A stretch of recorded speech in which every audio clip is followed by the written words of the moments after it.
అందరికీ కూడా నమస్కారం అండి.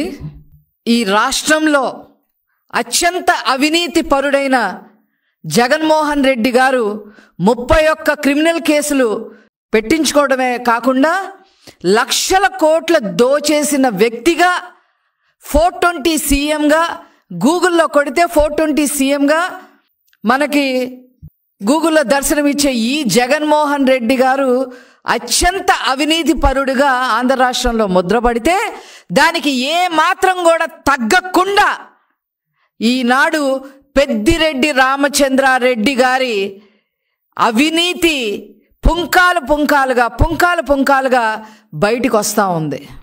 ఈ పెద్దిరెడ్డి రామచంద్రారెడ్డి పగలేమో పూజలు, రాత్రంతా కూడా దోపిడీలు.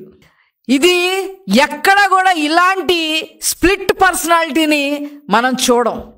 ఒక్క పెద్దిరెడ్డి రామచంద్రారెడ్డిలోనే ఈ స్ప్లిట్ పర్సనాలిటీని చూస్తూ ఉన్నాం. పీలేరు ఎమ్మెల్యేగా మొదలుకొని అతని అవినీతి సామ్రాజ్యాన్ని స్టెప్ బై స్టెప్ పెంచుకుంటూ మరి మండల స్థాయి నుంచి, తర్వాత జిల్లా స్థాయి నుంచి, తర్వాత రాష్ట్ర స్థాయి నుంచి మరి ఏకంగా కేంద్ర స్థాయి వరకు కూడా మరి అతని అవినీతి సామ్రాజ్యాన్ని విస్తరించారు అనే చెప్పడంలో ఏ మాత్రం కూడా అతిశయోక్తి లేదు. నేను ఏ పాపం ఎరగను, నాకేమీ తెలీదు అని చెప్పి పెద్దిరెడ్డి రామచంద్రారెడ్డి గారు ఈరోజు మరి మన ప్రెస్లో మాట్లాడటం మనం చూస్తూ ఉన్నాం. శాండ్ మాఫియా మీరు చెయ్యలేదు అని మీరు గుండె మీద చెయ్యేసుకొని చెప్పగలరా? ల్యాండ్ మాఫియా మీరు చెయ్యలేదు అని మీరు గుండె మీద చెయ్యేసుకొని చెప్పగలరా? అదే విధంగా చివరికి రైతులు రక్తం కూడా పీల్చుకునే విధంగా మీరు మీ శివశక్తి డైరీ ద్వారా మరి పాల రేటు సైతం కూడా ఎక్కువ రేట్లకు అమ్మిన మాట వాస్తవం కాదా అని చెప్పి ఈ సందర్భంగా నేను అడగదలుచుకున్నా. అంతేకాకుండా మదనపల్లిలో మరి ఒక గవర్నమెంట్ ఆఫీస్లో ఫైల్ దగ్ధమైతే నాకు ఏ సంబంధం లేదు అని చెప్పిన మీరు ముందస్తు బెయిల్ ఎందుకు తెచ్చుకున్నారు అని చెప్పి ఈ సందర్భంగా మేము అడగదలుచుకున్నాం. అసైన్డ్ భూములు కొట్టేసిన మాట వాస్తవం కాదా? ఇరిగేషన్ భూములు కొట్టేసిన మాట వాస్తవం కాదా? శాండ్ మాఫియాలో కోట్లు సంపాదించి అవినీతి సొమ్మును కూడగొట్టుకుంది వాస్తవం కాదా? ల్యాండ్ మాఫియా ఎక్కడ పడితే అక్కడ ఎకరాలు కొట్టేసి కోట్లు దండుకున్న మాట వాస్తవం కాదా అని చెప్పి ఈ సందర్భంగా నేను అడగదలుచుకున్నా. చిన్న చితగా 1 ఎకరం దగ్గర నుంచి 1000 ఎకరాల వరకు కొట్టేసిన బాపతి మరి మనం చూస్తూ ఉన్నాం. ఇప్పుడు పెద్దిరెడ్డి రామచంద్రారెడ్డి నేనేమీ అరగను, నాకు ఏమీ సంబంధం లేదు అని చెప్పి మీరు ఒక స్టేట్మెంట్ ఇస్తే సరిపోయిందా అని అడుగుతా ఉన్నా.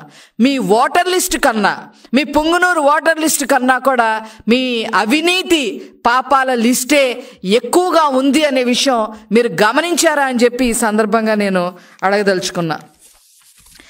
ముఖ్యంగా మీరు చూస్తే చిత్తూరు జిల్లాలో పులిచెర్ల మండలంలో అసైన్డ్ భూములు స్వాహా చేసిన మాట వాస్తవం కాదా?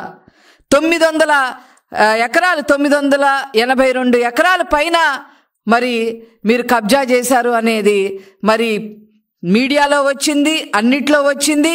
అయినప్పటికీ కూడా మీరు దానికి ఎక్స్ప్లెనేషన్ ఇచ్చే పరిస్థితిలో లేరు. అదేవిధంగా పుంగునూరు మండలం రాగానిపల్లెలో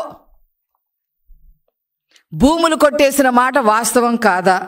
అదేవిధంగా రేణిగుంటలో గవర్నమెంట్ ల్యాండ్ ఉంటే 100 ఎకరాల గవర్నమెంట్ ల్యాండ్లో మధ్యలో 20 ఎకరాలు మీ భార్య గారి పేరు మీద ఎలా వచ్చింది? ఇది ఎక్కడైనా విన్నామా?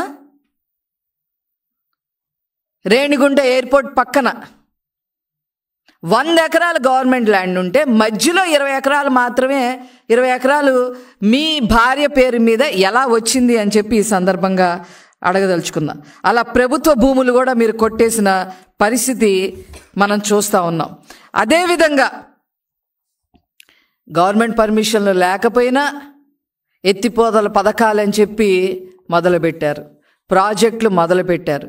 ఏం చేశారు మీరు ఆ ప్రాజెక్టులు మొదలుపెట్టి?